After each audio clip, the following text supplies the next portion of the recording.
Les amis, il faut que je vous dise un truc. Je n'ai pas de Casio G-Shock dans ma collection. C'est grave, docteur. Tu penses que ça soigne? On va faire une séance.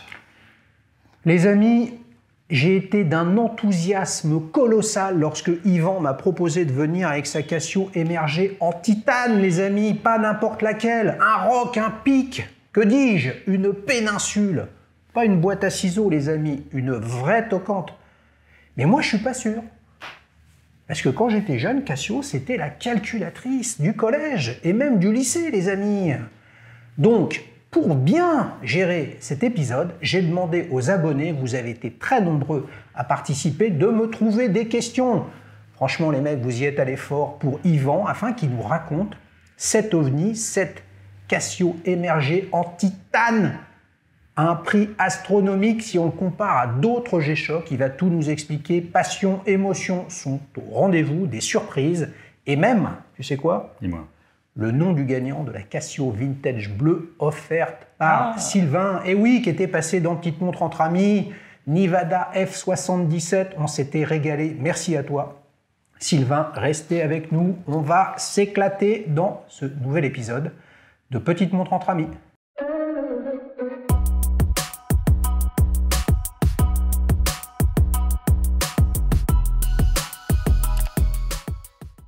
Salut Yvan, ça va? Ça va bien et toi? Depuis le temps. Eh oui, il était venu, vous le reconnaissez, Yvan, avec la Citizen, The Citizen, comme nous le disait Francis Perrin. Ok, ça fait déjà has-been, tout ça, c'est horrible. Ben écoute, la dernière fois qu'on s'est vu, on a crevé de chaud, maintenant on crève de froid. Eh oui, voilà, qu'est-ce que voulez-vous? Mais l'enthousiasme est le même. Exactement. Je suis vraiment ravi de revenir sur le canapé de Petite Montre entre amis. J'avais passé un très bon moment. Ben ouais. Et tu vois, voilà, je réitère.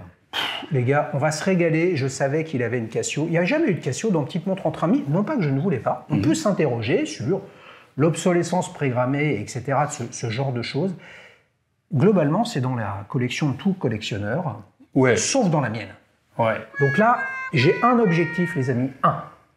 Au-delà du fait de passer un bon moment avec toi, que je me dise à la fin, en fait, je suis passé à côté du truc. Je vais rendre la Casio FX de mon enfance pour aller sur une Casio G-Shock. Tu passes de la calculette à la montre. Exactement, les amis, comme on est passé de la pascalinette à l'horloge, puis la montre de poche. Moi, j'ai une question à te poser. Au-delà de la Casio, est-ce que tu as déjà invité un possesseur de montre digitale?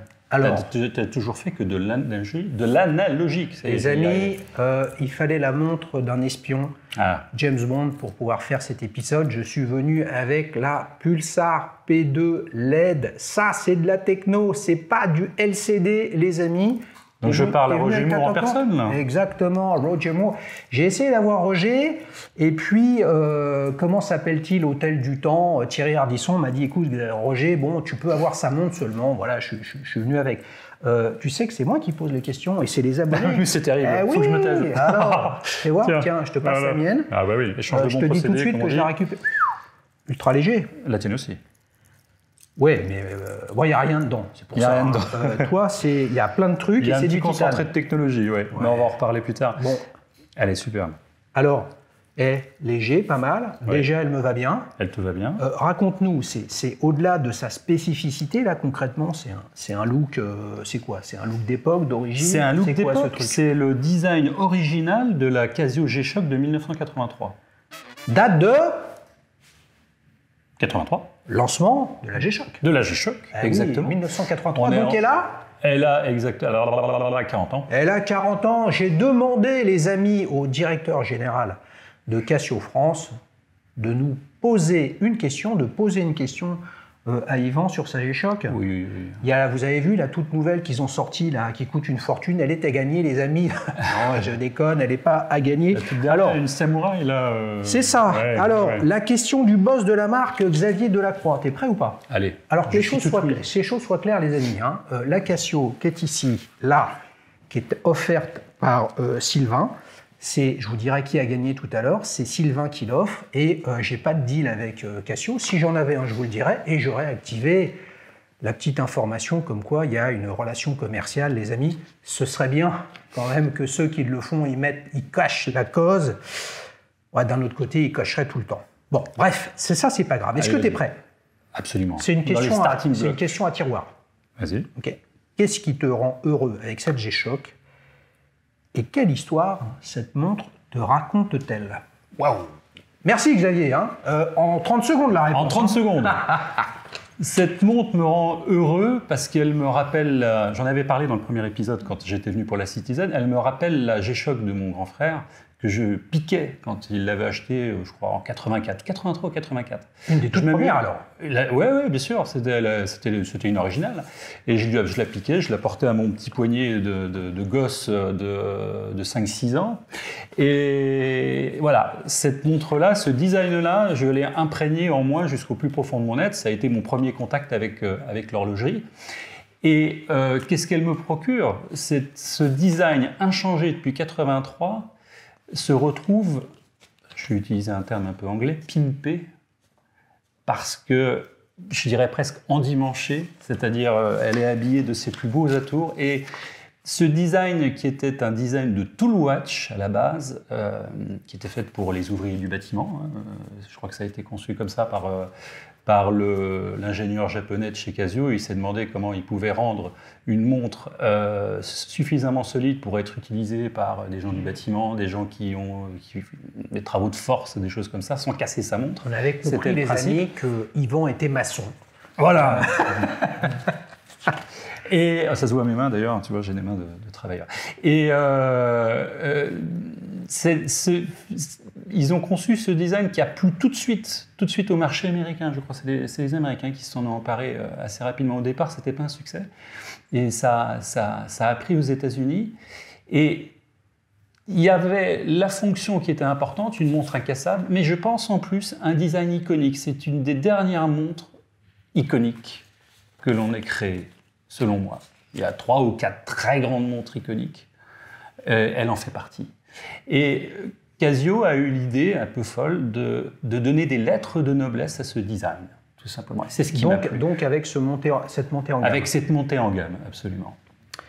Et il est fantastique, le Yvan. Merci Xavier pour ta question. Tu as un spécial featuring, tu te rends compte, sur la chaîne d'Alichous, parce que tu pointes d'autres questions qui ont été abordées par les abonnés de la chaîne. Ouais. Et tu vois, il y en a un typiquement, il s'appelle Jean-Marc M.8341. Merci à toi, ayant grandi dans les années 90. Très bien.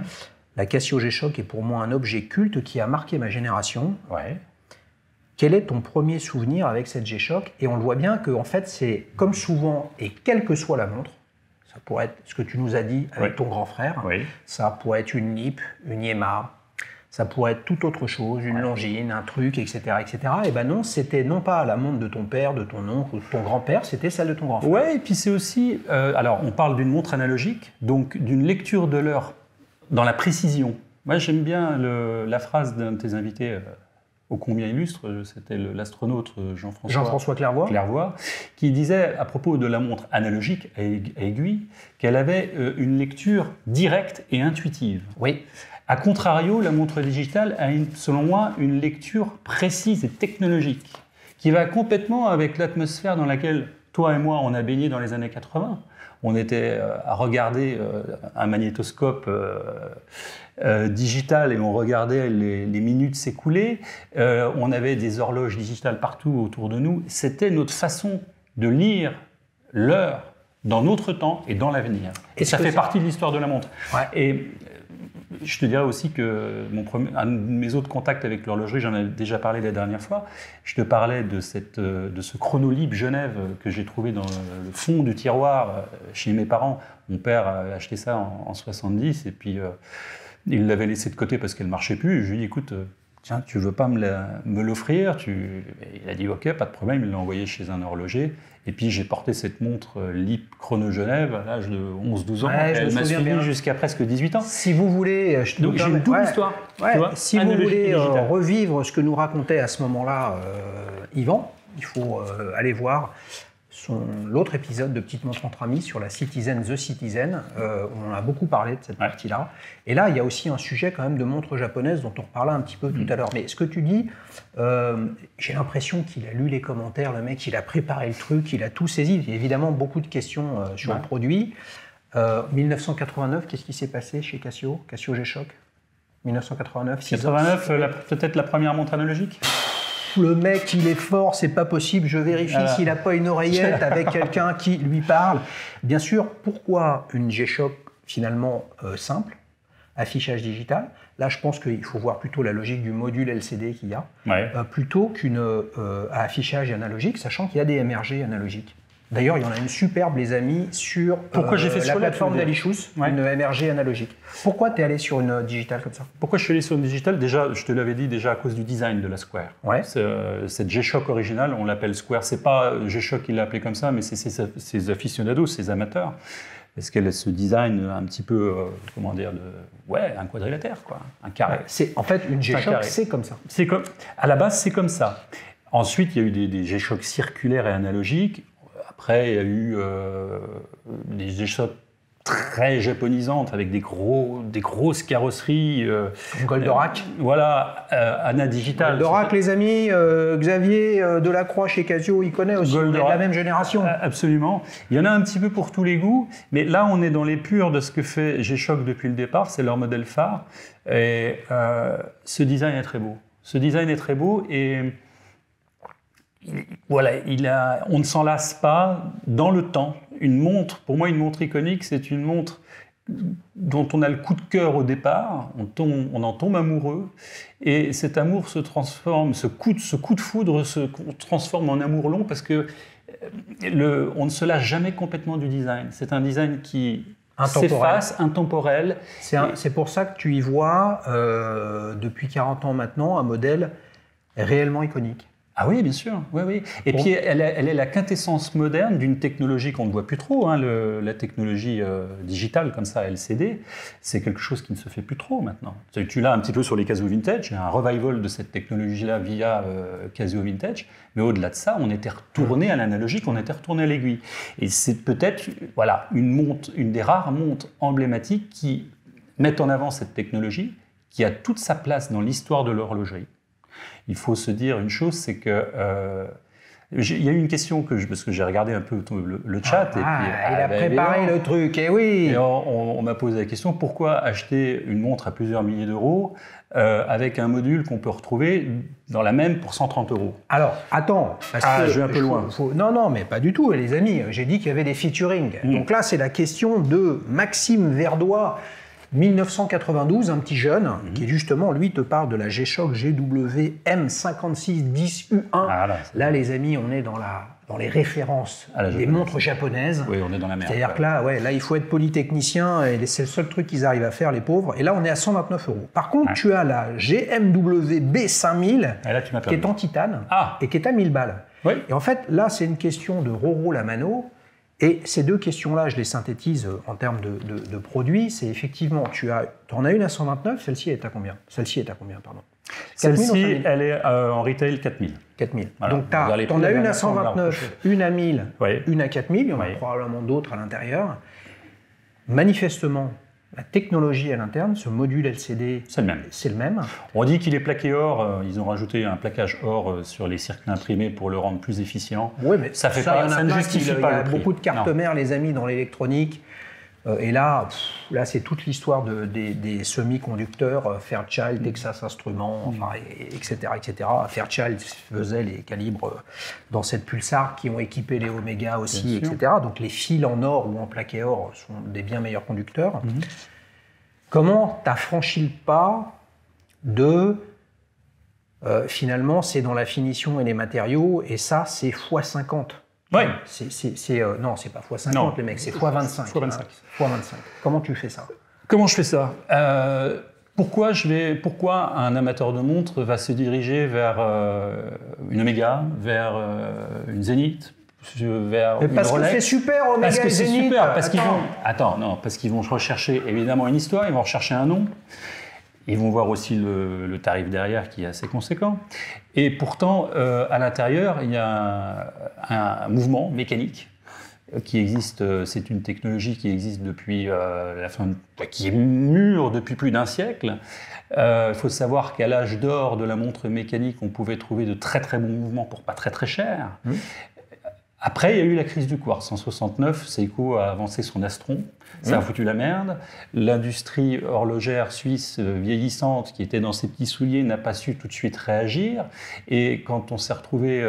si on marchait sur les Champs-Élysées dans les années 70, on pouvait voir des AD de montres classiques qui n'arrivaient plus à vendre leur Rolex, leur Omega, etc. Et tu avais un grand Seiko Center qui vendait ces fameuses montres digitales pour un prix assez conséquent, mais avec la promesse d'une montre qu'on n'avait pas besoin d'emmener faire réviser ou des réglages toutes les 5 minutes. La montre, elle était parfaitement à l'heure pendant... Donc tu mets un prix sur l'histoire. Alors je mets un prix sur l'histoire parce que, si tu veux, je vais te dire un truc. En 83, une Omega Speedmaster, je te donne la référence d'une montre iconique que tout le monde connaît, coûtait entre 2000 et 2500 francs. Une G-Shock à sa sortie coûtait 700 francs. Je ne suis pas étonné. On est un peu plus que le double du prix. C'est pas complètement déconnant. Il y a eu un choix qui a été fait à la suite de la crise du quartz. Si l'industrie horlogère suisse, principalement c'était le creuset mondial de cette industrie horlogère mécanique, voulait survivre, il avait qu'une chose à faire, c'était se diriger vers le secteur du luxe. Ils ont emboîté le pas de Rolex qui a fait ça dès le départ. Alors que ces premières montres digitales, la première Astron qui coûtait le prix d'une petite voiture, une G-Shock coûtait 700 francs, c'était très cher pour l'époque. Cette technologie s'est démocratisée par choix économique et industriel et est devenue pas chère. Mais il faut décorréler le prix de la valeur intrinsèque d'une technologie. La technologie numérique vaut tout autant qu'une technologie mécanique. On met l'affect que l'on veut dedans, on décorrèle le prix et on se dit la chose suivante. Un Casio-tron, première montre de chez Casio en digital de 74, vous en achetez une sur le net, elle fonctionne toujours. Il y a peut-être la lampe qui aura grillé et si vous allez voir un électronicien, il peut peut-être vous arranger le problème. Une montre mécanique, j'en avais encore parlé la dernière fois, des années 30-40, fonctionne toujours, mais alors elle a une dérive absolument apocalyptique. Vous pouvez la porter une fois par semaine, elle est très précieuse, elle est très fragile, les rouages ont pris, etc. Elle n'est plus très très juste. J'entends par là que les deux technologies, selon moi, se valent, font partie de l'histoire, et on ne doit pas se mettre des œillères ou se mettre dans des histoires statutaires en disant « Oh mon Dieu, tu as acheté une montre digitale pour plusieurs milliers d'euros. » Je dis oui, mais c'est pas pour le mouvement. Je l'ai acheté pour la beauté de l'objet. Je l'ai acheté d'abord parce que je suis accroché à un design, ce fameux design iconique de la G-Shock Square. Et en plus de ça, je l'ai acheté parce que j'ai apprécié le travail de finition très important, de détail à la japonaise. Alors, il faut savoir que c'est une montre qui est toute en titane, mais en alliage de titane différents. Vous avez un bracelet qui est fait, alors bon, je ne vais pas rentrer dans les détails techniques, mais ils appellent ça du DAT55, je crois. C'est un alliage qui est un peu plus dur que du titane de grade 5. On a une lunette dans un autre alliage de titane avec du chrome qui s'appelle du cobarion, qui est 4 fois plus dur que du titane normal. Donc on est légèrement plus dur que de l'acier. Donc on a la solidité de l'acier avec la légèreté du titane, plus un traitement DLC de très belle facture, parce que c'est une montre que j'ai énormément portée cet été. On m'avait fait la promesse qu'elle était indestructible, j'ai voulu tester. Et voilà. Et je dois dire que j'ai pas réussi à avoir le bracelet, j'ai pas réussi à entamer le bracelet, il n'y a pas de rayure. J'ai fait un gros pec. Ça, c'est vrai. J'ai heurté du schiste en vacances sur la lunette en cobarion et j'ai entamé le DLC. Ça m'a emmerdé, je voyais ce gros scratch. Donc j'ai fait appel à Casio, au service après-vente, qui ont été très sympas. Il faut savoir, pareil, pour le prix, que vous avez un service après-vente qui suit, parce que la montre est partie très très vite en Allemagne. Ils m'ont changé la lunette. Ils m'ont changé la lunette. Je ne sais pas si je dois le dire, mais ils m'ont fait une fleur et ils me l'ont changé gratuitement. Ah, ça, voilà. Peut-être que ça fait partie du prix de la MRG aussi. Voilà. Bon, et je remercie Casio pour ça, très chaleureusement. Il y a un sujet là-dedans. Donc on voit bien que toi, tu ne te dis pas. Le sujet pour toi, c'est pas de te dire à l'intérieur est-ce qu'il y a un truc qui coûte pas cher versus d'autres trucs qui coûtent très cher. Parce que pour le coup. Dans l'horlogerie mécanique, ma foi, là, des montres très chères, avec des mouvements pas chers, amorti d'un point de vue industriel depuis 50 ans, c'est quand même légion, les amis, et ça continue. Donc ça veut dire qu'il y a une dimension, je ne vais pas dire mystique, les amis, mais philosophique, et il y a quand même pas mal de feedback de la communauté sur le sujet, et notamment Baptiste qui était venu, je le reconnais avec son nom, qui était venu sur la chaîne avec une Frank Muller, Color Dreams. Alors lui, c'est pas son truc. Mais pour autant, tu vois, il s'interroge et il se dit, est-ce que, tu vois, le temps s'écoule de la même façon, avec une montre comme ça? Et est-ce que la notion, moi, un terme que j'utilise pas, mais que tout le monde comprend, de garde-temps, est-ce qu'elle a encore du sens avec cette montre? Sachant qu'en plus, tu as d'autres montres, avec ta Citizen, où là, on a un look de montre 3 aiguilles, sans date, avec une technologie de malade et un niveau de finition de malade. Mais avec une montre très traditionnelle, alors que celle-ci, c'est quand même la cybernétique horlogère. C'est la quintessence d'une certaine époque. Voilà. Et donc, quand tu la portes, le temps ou ton temps à toi, tes biorhythmes personnels, il s'écoule de la même façon ou pas? Non. Sur une montre analogique, le temps s'écoule d'une façon plus poétique, d'une façon plus relative. Tu as un rendez-vous, je t'attendais, on est arrivé à l'heure et on avait rendez-vous à 14h. Et sur une montre analogique, j'aurais vu 14h moins 2, mais je ne l'aurais pas quantifié de la même manière que sur cette montre digitale.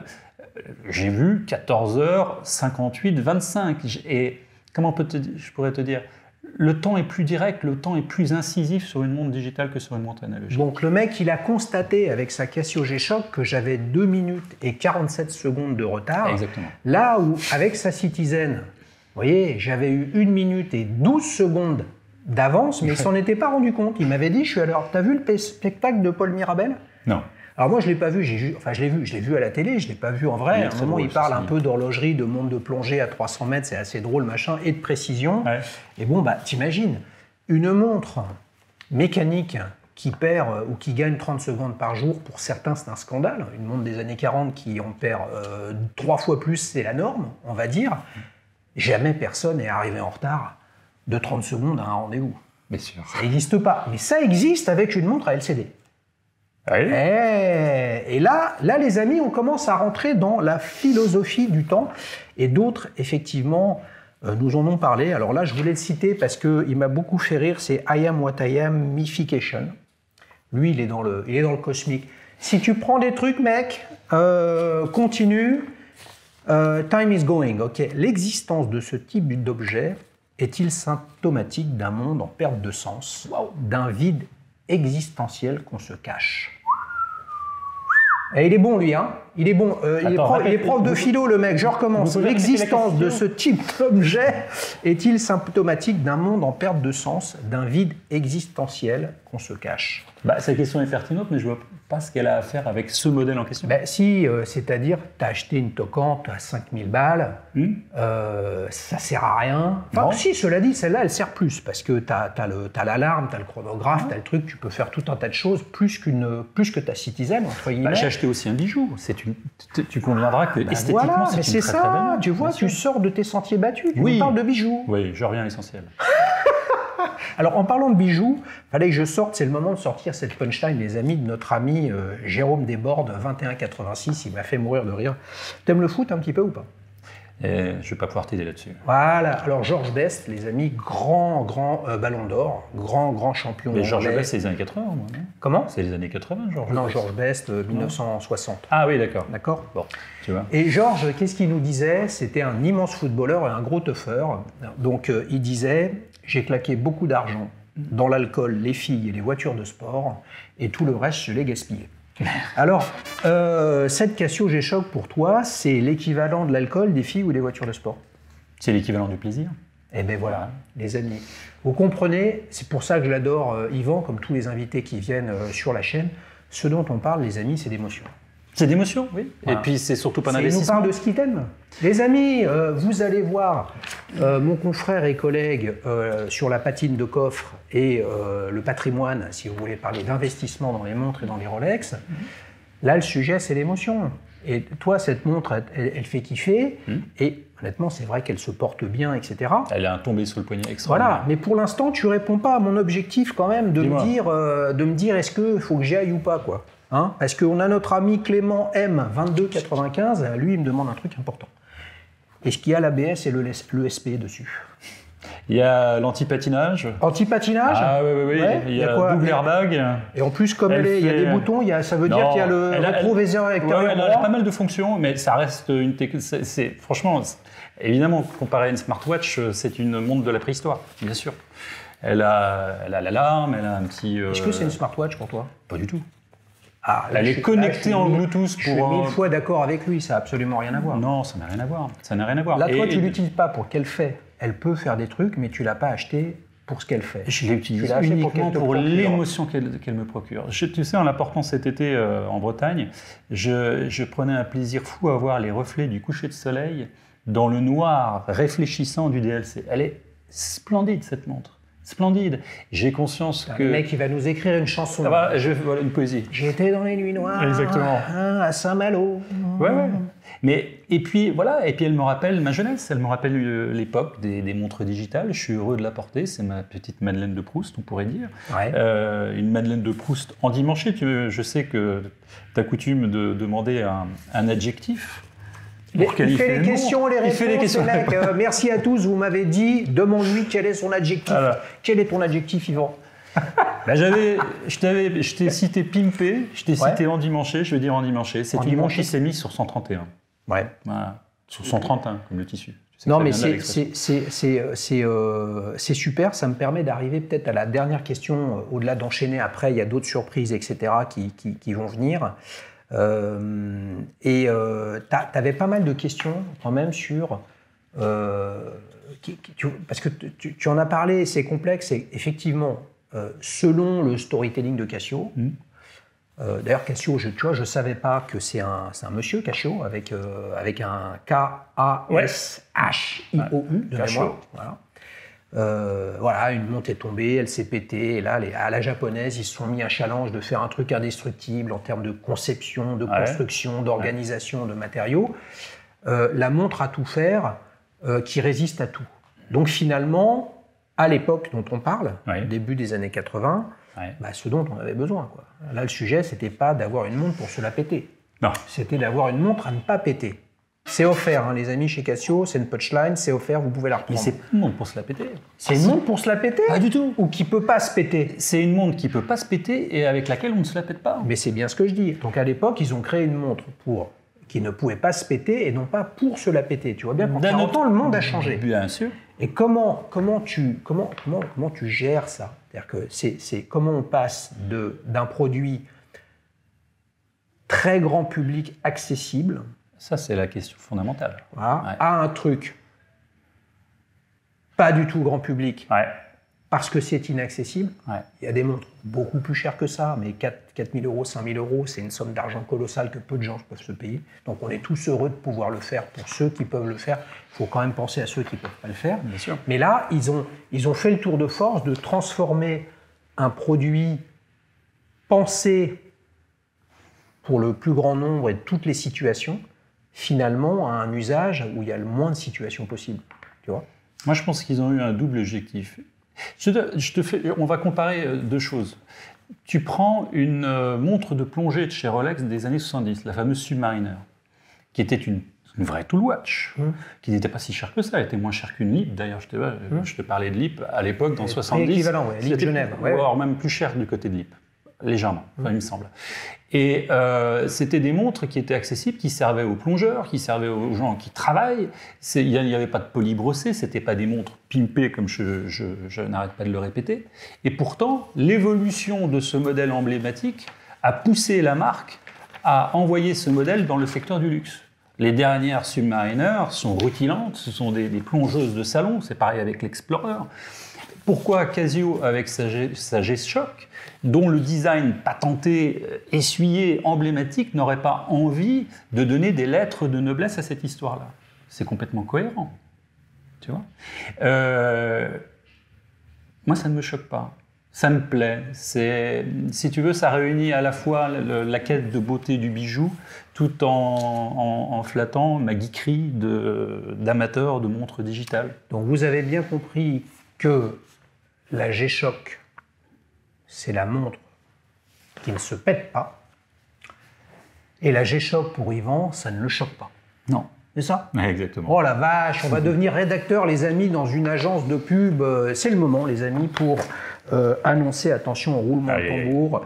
La Casio, elle est là, hein, vous pouvez la voir, tu peux la voir, tu me confirmes qu'elle est bien bleue. Elle est bleue. C'est toujours la tienne, Sylvain, jusqu'à, attention, dans quelques secondes, puisque je vais annoncer qui l'a gagné. Merci beaucoup, Sylvain. Les amis, rendez-vous compte, c'est un invité. Toi, tu viens 2 fois sur la chaîne, tu n'es toujours pas venu avec une toquante à gagner. Je pensais que j'allais pouvoir annoncer qu'il y avait la Citizen, The Citizen à gagner, mais c'est pas ça. Non. Ah là. Donc, le gagnant est, roulement de tambour, les amis, Olivier Pettinella, 88-90. Je vais l'informer en commentaire et lui répondre à son commentaire que c'est lui qui a gagné. Et oui, il pourra m'envoyer ses coordonnées et je lui enverrai.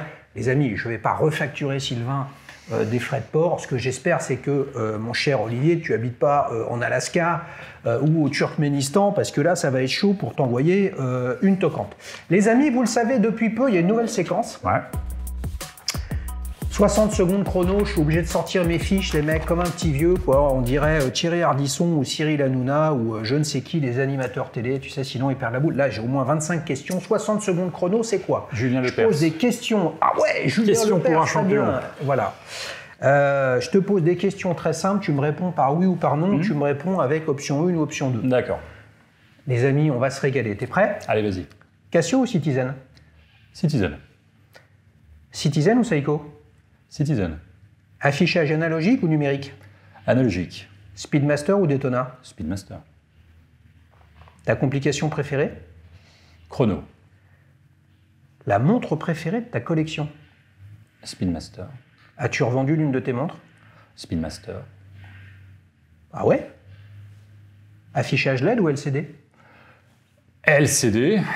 S'il ne devait t'en rester qu'une dans ta collection? Speedmaster. Tu préfères acheter neuf ou d'occasion? Neuf. Intéressé par le vintage? De plus en plus.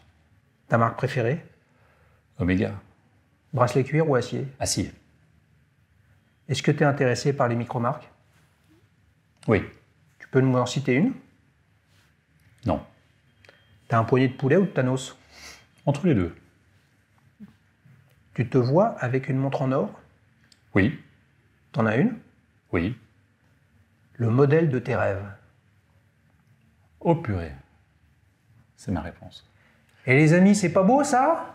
Donc en fait, tu viens nous parler d'une Citizen, il y a quelques mois, je jette mes fiches les amis, puisque j'en ai plus besoin, d'une Casio MRG. Ouais. En fait, tu es un gros fan de speed. Je suis un gros fan d'horlogerie en général. Oui, je suis un gros fan de speed. Ouais. Je suis un gros fan de tout ce qui se porte. Et plus ça va, moins je me mets d'œillères. Moi, je ne veux pas être étroit dans mes choix et je ne veux pas être snob dans mes opinions. Je respecte autant le gars qui s'achète sa première Rolex parce que ça le fait rêver, parce que ça lui donne des ailes, parce que quelque part, et c'est pas péjoratif, ça lui donne un côté statutaire. Je respecte le type qui va acheter Maison Montignac, je sais pas si tu vois ces montres absolument, à titre personnel je trouve ça affreux, mais qui va prendre du plaisir là-dedans. Je respecte la personne qui s'achète une Daniel Wellington en ayant l'impression d'avoir dégoté une montre de haute horlogerie. Ce qui compte, c'est le plaisir. C'est le plus important. Et je peux rajouter un truc à ta notion de plaisir, parce que c'est parce qu'il prend, les amis, l'exemple de Daniel Wellington. Daniel Wellington, on en dit ce qu'on veut, c'est une chinoiserie, il me semble que c'est une marque suédoise. Ils ont explosé le marché dès 14-18 ans. Ouais. Les amis, ce qui compte, c'est le cheminement, le chemin. Si entre 14 et 18 ans, vous avez une montre plate, plaqué acier, plaqué chrome ou plaqué or, 3 aiguilles, une Daniel Wellington, vous êtes dans la merde. Parce que ça veut dire que vous avez votre cerveau et votre inconscient qui est déjà rongé par l'horlogerie mécanique, les aiguilles, l'affichage analogique. Et en fait, ce qu'il faut voir, c'est ça. Je suis sûr, là on est à la saison 5, Yvon. Ouais. Quand tu reviendras en saison 15, ce sera les anciens combattants, même la saison 25, les amis, je pense aller jusqu'en 2050 à peu près sur Petite montre entre amis. On aura des jeunes qui seront sur le canapé qui ont démarré avec une Daniel Wellington. Bien sûr. D'autres qui ont démarré avec une Casio G-Shock, d'autres qui ont démarré avec une G-Shock qu'ils auront achetée aujourd'hui. Peut-être que les enfants d'Olivier, qui a gagné la G-Shock offerte par Sylvain, qui auront eu la G-Shock de leur père, la vintage, cadran bleu, vous imaginez, la vintage qui sera elle-même devenue re-vintage, absolument fantastique. Oui, là on ouvre sacrée mise en abîme. Hein. Bah oui, ouais, mais alors justement, est-ce que tu penses que, est-ce que tu irais, tu disais le vintage m'intéresse de plus en plus, est-ce que tu serais capable d'aller, et moi je pense qu'il y a un marché pour ça, il y a des gens qui sont dessus, mais par contre je ne sais pas combien ça coûte, je sais combien ça coûte une Pulsar P2 comme ça, LED. Il y a un enjeu de trouver des mecs qui savent les faire fonctionner, mais tu irais acheter une Casio G-Shock première génération, la toute première 1983 ? Oui, il faudrait que je la voie en physique. C'est souvent le problème. Moi, j'ai toujours une démarche d'achat. J'ai besoin de voir le produit, j'ai besoin de le toucher. J'ai souvent un peu de mal avec les plateformes eBay, le commerce digital. Ouais, bien sûr. Il y en a à vendre. Elles sont d'ailleurs assez chères. Hein. C'est plusieurs milliers d'euros. Elles sont dans quel état ? Pas facile. Hein. C'était pas fait, les amis, c'est pour ça avoir une durée de vie longue. Tu vois ? Je sais pas. Il faut voir si la montre a une prise d'eau. Il faut voir si les circuits sont propres. Bien sûr. Ladies and gentlemen, you speak English ? A little. Of course. Fluently. Pretty soon, a dual time in English with a friend from Croatia, English speaking, about the Seiko Giugiaro. Chronomètre asymétrique, la réédition de 2007, puisque les chronographes asymétriques de l'époque, des années 80, faits par le célèbre designer automobile Giorgetto Giugiaro, ils sont dans des plastiques, en fait, comme les 205 GTI, les Super 5 GT Turbo, toutes ces autos-là des années 80, avec des plastiques qui ont craqué au soleil, qui ont vieilli, etc. Et là, il y a un vrai sujet.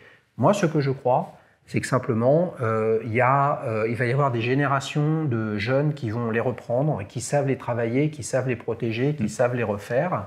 Comme avec cette Pulsar P2, les amis, dedans, il y a un chipset, une carte mère qui a été refaite par un fan, un Anglais d'origine indienne, qui refait les modèles pour les Pulsar P2, P3, Omega TC1, etc., etc. Et donc, par contre, il faut se faire chier pour trouver.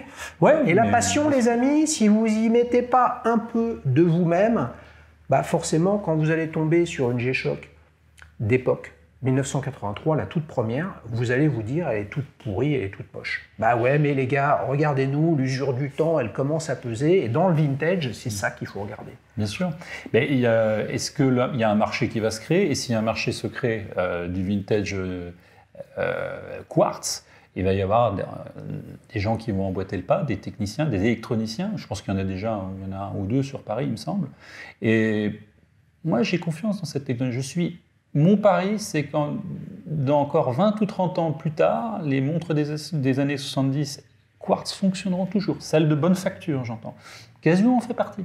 C'est de la bonne qualité. C'est du bon matos. Tu nous avais parlé justement de si tu te retrouves sur une Alde sans horloger, ta Seiko The Citizen, The Citizen, oui, ta Citizen The Citizen à énergie solaire, EcoDrive, elle fonctionnera. Elle fonctionne. Là où on sera dans la mouise si on est en rade avec le balancier ou avec les huiles qui ont cristallisé ou à une petite fêlure sur l'un des rubis. Les amis, faites-moi plaisir, répondez-nous à ce petit questionnaire. Est-ce que dans votre collection, vous avez une Casio G-Shock ou non ? Comme ça, on aura une vraie information en termes de pourcentage.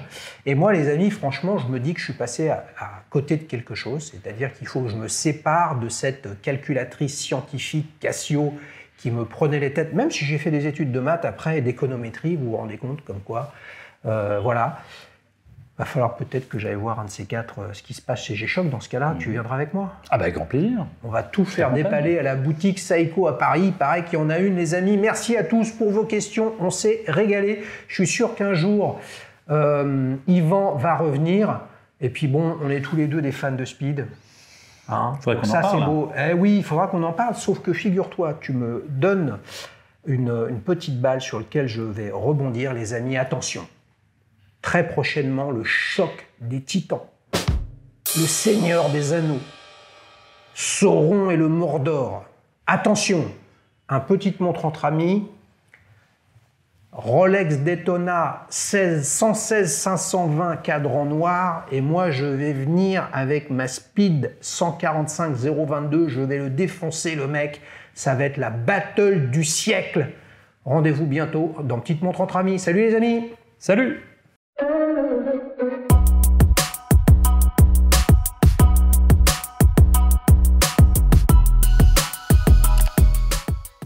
Nous allons nous immerger dans la MRG.